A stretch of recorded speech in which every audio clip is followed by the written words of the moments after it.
আমি চাবো যে শুধুমাত্র পার্ক এবং এটা না, এর সারাউন্ডিংটাও যেন উনি একটু খেয়াল রাখে। আমরা যারা কালাচাঁদপুরে থাকি আমাদের দিকেও যেন একটু নজর রাখে, তাহলে আমরা একটু ভালোভাবে চলাফেরা করতে পারবো আর কি। আমি যখন শুনছি আমি নিজেও অবাক হয়েছি যে সাধারণত মানুষরা আসতে যায় না, আমি আসতে পারি না। আমি বাড়িধারার এই এলাকায় থাকি কালাচাঁদপুর, আমি বাড়িধারায় থাকি না। ওনারা হইলো এলিট লোকজন, আমি কালাচাঁদপুর থাকি। সো এই জন্য অনেক সময় ঢুকতেও পারমিশন নিয়ে ঢুকতে হয় ওনাদের আর কি। তো সবসময় নামাজ পড়তে আসলে একটু কৃতজ্ঞতা চিত্তে ওনাদের স্মরণ করি। আমি নর্মালি নামাজ পড়ার জন্য এই এলাকায় আসি কালাচাঁদপুর থেকে।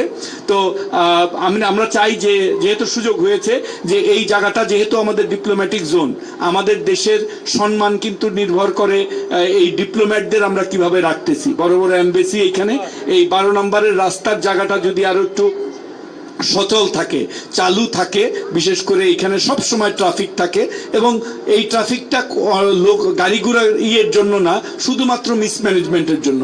ওইখানে একটা পুলিশ পয়েন্ট আছে, কিন্তু ওইখানে রিক্সা ঘোরানোর কারণে 10 থেকে 15 মিনিট প্রত্যেকটা ডিপ্লোম্যাটের কষ্ট হয়। তারা এখানে যখন বের হয়ে যায় বা ক্যান্টনমেন্ট থেকে যারা আসে বা যারা ডিওএইচএসে যায়, এই চলাচলটা কিন্তু খুব সহজ করে দেওয়া যায়। তো আমি কাউন্সিলর মহোদয়কে এবং বিশেষ করে বাড়িধারা সোসাইটির যিনি চেয়ারম্যান আছেন, অত্যন্ত কর্মঠ এবং অত্যন্ত উনি শুধুমাত্র এই বাড়িধারা সোসাইটির না, উনি একেবারে স্কুল জীবন থেকে এই যে চ্যারিটি ওয়ার্ক বা পাবলিক ওয়ার্কে কিন্তু নিজেকে নিয়োজিত রাখছেন সেই আগে থেকে। ফেমা নামক প্রতিষ্ঠান করেছিলেন, ইলেকশন মনিটরিং থেকে আরম্ভ করে মুক্তিযুদ্ধ থেকে আরম্ভ করে সকল জায়গায় কিন্তু ওনাদের একটা ছিল। তা এরকম একজন নেতা পাওয়া বা নেতৃত্ব পাওয়া আমাদের জন্য তা আমি চাবো যে শুধুমাত্র পার্ক এবং এটা না, এর সারাউন্ডিংটাও যেন উনি একটু খেয়াল রাখে। আমরা যারা কালাচাঁদপুরে থাকি আমাদের দিকেও যেন একটু নজর রাখে, তাহলে আমরা একটু ভালোভাবে চলাফেরা করতে পারবো আর কি।